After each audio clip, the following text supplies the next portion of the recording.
Night షిఫ్ట్కి ఉంటాం, పగల షిఫ్ట్లకే మహిళకి రోజున రక్షణ లేనటువంటి పరిస్థితి. ఆ రక్షణ వాళ్ళకే పరిమితం చేసి మహిళను ఆ విధంగా చేయటం అనేది కూడా కరెక్ట్ కాదు. ఖచ్చితంగా 8 గంటల పని నుంచి 12 గంటల పని చేయటం అంటే తన యొక్క కుటుంబ యొక్క జీవితాన్ని హరించటం, రెండోది తన యొక్క సాంఘిక జీవితాన్ని కూడా హరించడమే తప్ప మరొకటి కాదు.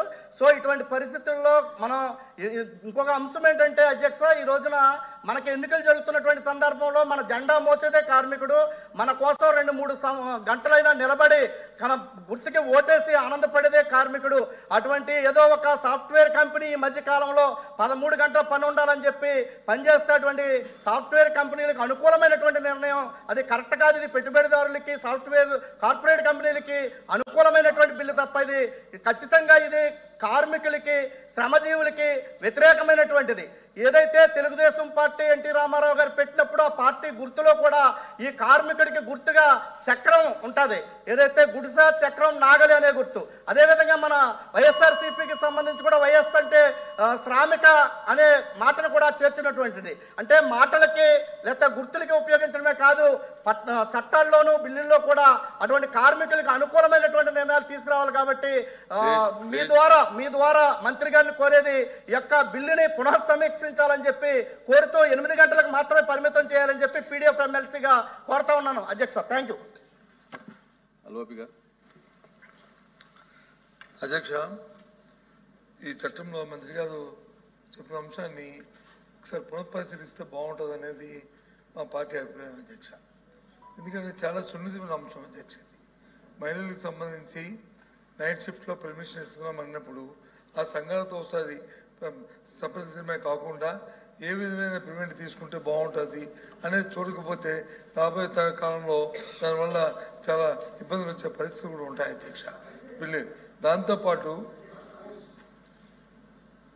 చెప్పండి, దాంతోపాటు ఏదైతే 8 గంటల నుంచి 10 గంటలు పెట్టినప్పుడు మీరు కాస్త ఏ కార్మిక సంఘాలతో చర్చించారా, చేశారా? దయచేసి అది కూడా సభ చెప్తే పర్వాలేదు అధ్యక్ష. ఎందుకంటే ఒకేసారి ఇప్పుడు అనాదిగా వస్తున్న ఈ చట్టం 8 గంటలు 12 గంటలు అనేది దాన్ని ఒకేసారి మనం 10 గంటలకి మనం పెంచి దాంతో యాజమాన్యాలు రేపటి నుంచి మీరు 48 గంటలు పెట్టినప్పటికీ కూడా 48 గంటలు మీరు పెట్టినప్పటికీ కూడా యాజమాన్యాలు 10 గంటలు అనేది ఒత్తిడి తీసుకొచ్చి వాళ్ళు ప్రలోభాలు పెట్టి ఆ కాలాన్ని పెంచి పరిస్థితి కూడా రాబోయే కాలం వస్తుంది సార్. దీనివల్ల హెరాస్మెంట్ ఎక్కువ అవుతుంది అధ్యక్ష. అది మా తాలూకా అభిప్రాయం. కాబట్టి మంత్రి గారు దీన్ని మళ్ళీ పోస్ట్పోన్ చేసుకుని మళ్ళీ ఇంకోసారి దాన్ని చర్చించి మళ్ళీ తీసుకొస్తే మళ్ళీ దానికి సంబంధించగా ఉంటుంది, వాళ్ళు కూడా న్యాయం చేసిన అవుతామనేది మా పార్టీ తాలూకా మా ఉద్దేశంగా మీ ద్వారా ప్రభుత్వానికి మంత్రి గారిని రిక్వెస్ట్ చేస్తున్నాం అధ్యక్ష. హనుమంతరావు, ఈ బిల్లులో వారానికి 48 గంటలు అన్నారు, క్లారిటీగా లేదు. వారం అంటే ఎన్ని రోజులు? 10 గంటల వర్క్ అన్నారు. 10 గంటల వర్క్ అంటే ఇప్పుడు 6 రోజులు చేస్తున్నాం. 6 8 48 గంటలు, 7 రోజులకి 6 రోజులకి 6 10 60 గంటలు వస్తుంది. ఇది క్లారిటీగా లేదు బిల్లులో. ఒకసారి మీరు పరిశీలన చేయవలసిందిగా మన మంత్రి గారు. దాని లేకపోతే వర్క్ ఫ్రమ్ హోము లేకపోతే అక్కడ ఫ్యాక్టరీకి వచ్చేయడం. కానీ మ్యానుఫ్యాక్చరింగ్ సెక్టర్కి వచ్చినప్పటికీ చాలా ఇబ్బందులు వస్తాయి అధ్యక్ష. దీన్ని అందుకు ఒకసారి పునఃపరిశీలించండి. మేమేమి ప్రభుత్వాన్ని మేము రిక్వెస్ట్ చేస్తుంది ఏంటంటే ఒకసారి పునఃపరిశీలించుకొని దానికి ఏ విధమైన స్టెప్స్ తీసుకొని ఆలోచన చేయండి. దీనికి ఏదో మేము పెట్టాం కదా చేయాలనేది దయచేసి ఆ దృక్పథం కాకుండా అందరి తాలూకా శ్రేయస్సు దృష్ట్యా ఆలోచన చేయండి. దాంతోపాటు ఇప్పుడు మీరు అన్నారు బస్సులు పెడతాం ఇది చేస్తామని, అవన్నీ కూడా ఫ్రేమ్వర్క్ చేసి ABCDFలో ఈ ప్రికాషన్స్ తీసుకోవాలి. ఎందుకంటే చట్టంలో అంతా ఇచ్చారు కానీ అవన్నీ కూడా ఇవ్వలేదు. అవన్నీ కూడా మనం కల్పించుకోవాలి. అవన్నీ కూడా.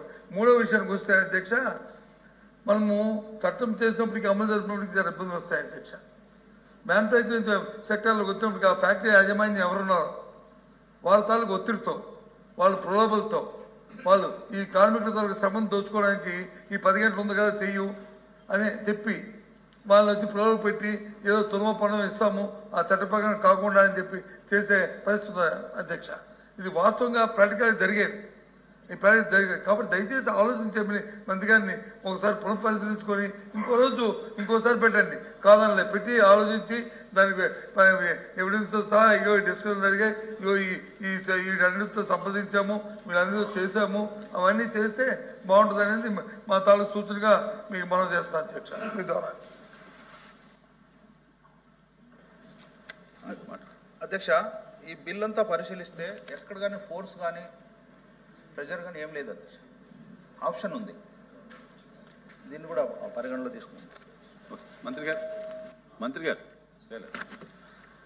అధ్యక్ష, ముఖ్యంగా మహిళలకి సమానత్వం ఇవ్వడానికే ఈ యొక్క బిల్ ప్రిఫరెన్స్ ఇవ్వడం జరిగింది అధ్యక్ష. అలాగే ఇంతకు కూడా సమానత్వం ఇవ్వాలి. పని చేయించడంలోనా స్వామి? అధ్యక్ష హక్కు కదండి, మహిళల హక్కు కదా. మహిళల హక్కు కదా స్వామి. అధ్యక్ష మహిళలు కూడా సమాన హక్కు ఉంటుంది కదా పని అలాగే చేయడం. ఇందాక చెప్పినట్టే అన్ని అధ్యక్ష, చెప్పండి మంత్రి. ఇందాక చెప్పినట్టే మళ్ళీ చెప్తా ఉన్నాను అధ్యక్ష. మహిళలు ఇప్పటికే 2015 రాత్రి వేళల్లో చేస్తూ ఉన్నారు అధ్యక్ష. కోర్టు ఇచ్చిన డైరెక్షన్ ద్వారానే ఇప్పుడు దాన్ని చట్టంలో మార్పు చేయడం మాత్రమే జరిగింది అధ్యక్ష. ఆ బిల్లో మీరు చెప్పిన బిల్ హ్యాస్ టు పాస్ అధ్యక్ష. దాంట్లో ఏమైనా విధి విధానాలు మీరు చెప్పిన కూడా పరిగణలో తీసుకుని చిన్న చిన్న మార్పులు చేయడం జరుగుతుంది అధ్యక్ష. చేస్తారా? మంత్రి గారు అడుగుతున్నారు కాబట్టి చట్టంలో ఇంకోటి యాడ్ చేయమని అధ్యక్ష. ఏదైతే ఉన్న పర్సంటేజ్ ఉందో ఆ పడిన కార్మికుల్లో 50% కంపల్సరీ మహిళలు ఉండాలని పెట్టమని అధ్యక్ష. తప్పలేదు. అప్పుడు సమానం, మహిళలు 50% ఉంటారు, పురుషులు 50% ఉంటారు, అది వస్తుంది. అది పెట్టమని అమెండ్ చేయమని అధ్యక్ష. అది కూడా యాడ్ చేయమని అధ్యక్ష. మీ ద్వారా నేను రిక్వెస్ట్ చేస్తున్నాను 50%. తప్పేముంది? సమానత్వం అంటే పండితనంలో కాదు, సమానత్వాన్ని దానికి కూడా ఆలోచించాలి అధ్యక్ష. నేను కామన్ సెన్స్ చెప్తుంది. ఇదేమి నేను మీతో దీన్ని వ్యతిరేకించడం కాదు. దాంట్లో ఉన్న నష్టాలు రాబోయే కాలంలో కార్మికులు పడుతున్న నష్టాలని, కార్మిక వర్గానికి ఆ కార్మికులు, మహిళా కార్మికులు జరుగుతున్న ఇబ్బందుల్ని దృష్టిలో పెట్టుకుని మీకు సజెస్ట్ చేస్తున్నాం. మేము మా పార్టీ అభిప్రాయాన్ని మీకు తెలియజేస్తున్నాం. దయచేసి అది ఆలోచించాలి అని కోరుతున్నాను మీ ద్వారా మంత్రి గారిని. చైర్మన్ సార్, ఎల్ఓపి గారు చెప్పిన కొన్ని అంశాలు ఏవైతే లేవనెత్తారో మహిళల పైన ప్రత్యేకంగా భద్రత విషయంలో తప్పకుండా గౌరవ మంత్రి గారు దాని గురించి స్పందించారు. విధి విధానాలు మీకు తెలుసు కదా అధ్యక్ష. ఆల్రెడీ శాసనసభలో దీని గురించి లోతుగా చర్చించి శాసన మండలి పంపించడం జరిగింది. It's only an amendment. కాబట్టి ఈ బిల్లు దయచేసి మీరు అడ్డుకోబాకండి. ఆ మార్పులు ఫర్దర్ సజెషన్స్ ఏవైతున్నాయో జియోలో ప్రభుత్వం జియో మీ ముందు తీసుకొచ్చే ముందు తప్పకుండా ఆ అంశాల గురించి పరిగణలోకి తీసుకుని ఆ మార్పులు ఏమైనా ఉంటే తప్పకుండా చేస్తారు అధ్యక్ష. I request the chair to permit the minister to pass bill అధ్యక్ష. 8 గంటల పని విధానం ఉన్నటువంటి ఈ సందర్భంలోనే చాలా పని ప్రాంతాల్లో లైంగిక వేధింపులు ఇవి జరుగుతున్నాయి అధ్యక్ష. భీమవరం ప్రాంతంలో ఆక్వాకి సంబంధించి రైలు ఫ్యాక్టరీలకి మహిళలు వెళ్తూ ఉంటారు అధ్యక్ష.